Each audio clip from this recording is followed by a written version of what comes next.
Sometimes I don't feel hungry at all, but I feel like I should eat because I'm going to get super hungry later.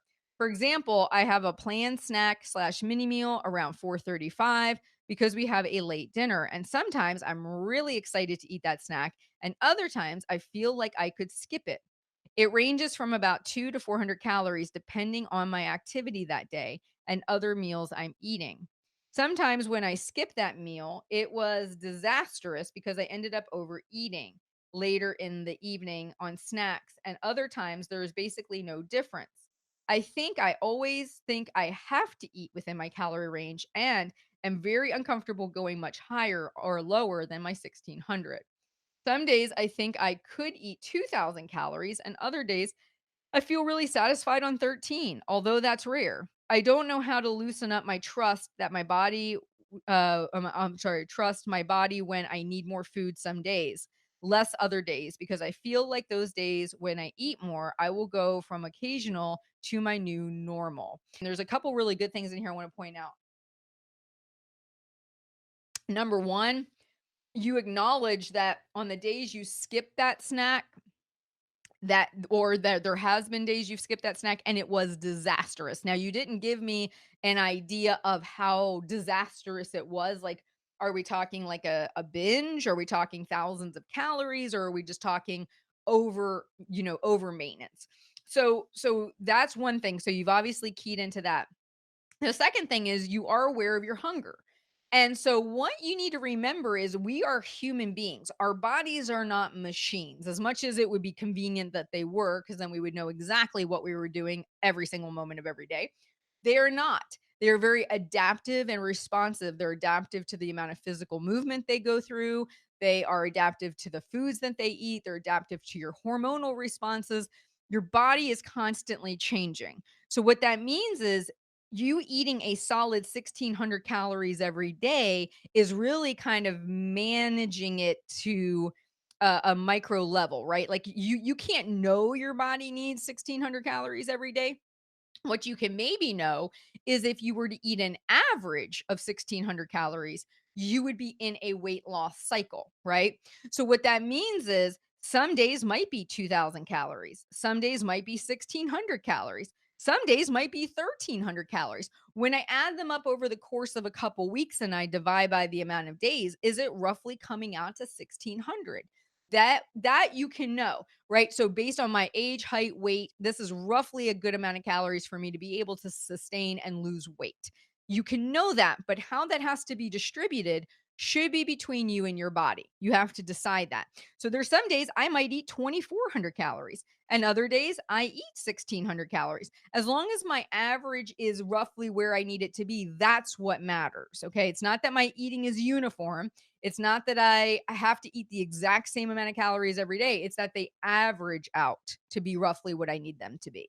So what the reason I wanted to bring this up is so since you feel this variation, what you might want to do is play around with creating different scenarios for your calories. For example, you might say, okay, if 2 days a week I actually ate 1300 calories, and 2 days a week I ate 1600 calories, and 2 days a week I ate 2000 calories. What are the variations I can have and average out to 1600?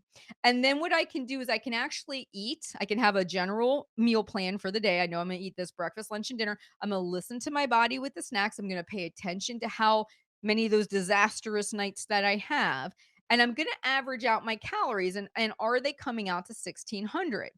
The reason you might want to do that is because one, it will mentally free you from feeling locked into that 1600, right? Because you've played these different scenarios out on paper. Oh, I could have 4 days at 1600 and I could have a couple days at maybe 2000 or whatever and then have a couple days at 1300 and you could play around with those different numbers and see what that looks like because your average is what you're focusing on, not the day-to-day number. Then what we want to do is see how many disastrous nights actually happen when you listen to your body. Do you find that they don't happen because you maybe do eat that 2000 calories as opposed to trying to skip a snack or a meal? If you had a disastrous night, just as an example, and I was just guessing here, if you had a disastrous night and your calories were 2,500 for the day, which is really reasonable. I mean, that's just a little bit above maintenance for most people. And then you had 6 or 5 days at 1,600. Your total calories for the week would be 13,000, okay? And let me really quick here, let's go ahead and do that. That's 6.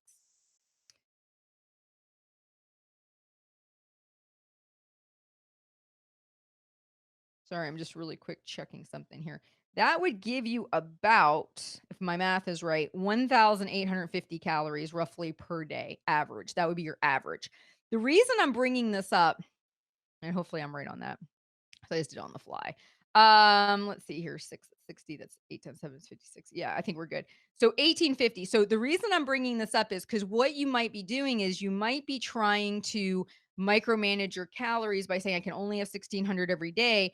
Maybe 2 of those days you needed higher calories, but because you didn't have them, they became disastrous. They became 2,500. And you average 1850, which might be closer to your maintenance calories, right?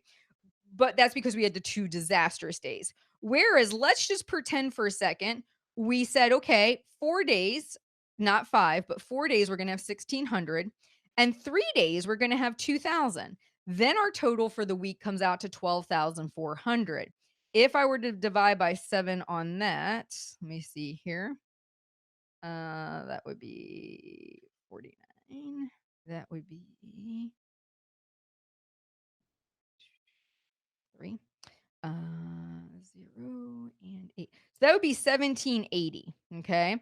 So right there, all right, if we're thinking numbers to numbers, if I try to force myself to stay at 16, but I end up having 2 disastrous days at 2,500, it's 1850.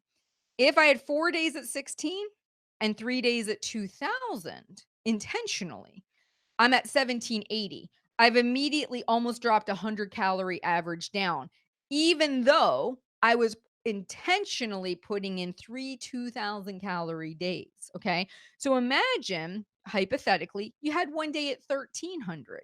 You would be bringing that down much closer to the 1,600, but you would have had some 2,000. You would have had some 16,000. The point of this is it's called another way to explain it. And I have a video on this, by the way. It's called calorie cycling or calorie variation, where basically you figure out, okay, I need an average of 1,600 calories per day. I can distribute that through my week however I want, as long as I end up with an average of 1,600, right? That's the goal. And then what you can do is you can figure out how you want to distribute that through the week. On a day you're not super hungry, you might eat 1,300. I tell people think about it like a bank account, right? So if your goal is to hit 1,600 on average, let me just figure this out for you really quick. That would be 11,700 calories for the week. Think of it like a bank account, 11,700 calories for the week. You can make as much of a withdrawal as you want. Now, if you're somebody who struggles with binge eating, grazing, random snacking, you're going to need to make sure you've got a solid plan in place because it would be easy to overspend at the beginning of the week when you get your paycheck and not have enough money for the end of the week. So make sure your meals are fairly solid. But to the point that I was just making, you don't have to eat a stagnant 1,600. Listen to your body. But I do want to highlight why it's so important to maybe think about that snack in the afternoon because you use the word disastrous about those nights when you skip it. And if those disastrous nights are pushing 2,500 or maybe even more, you're going to be undoing all of your hard work. So, because you said the snack usually is 2 to 400, maybe on the nights you think you could push past, but you're not sure, you could cut the calorie level back. Maybe instead of doing a 2 to 400 calorie snack, you do a 1 to 200 calorie snack. You could reduce it, make it smaller, maybe super protein packed, but you make it to where it will be supportive of your nighttime goals. But so the thing I want you to walk away with is 1, you can listen to your body.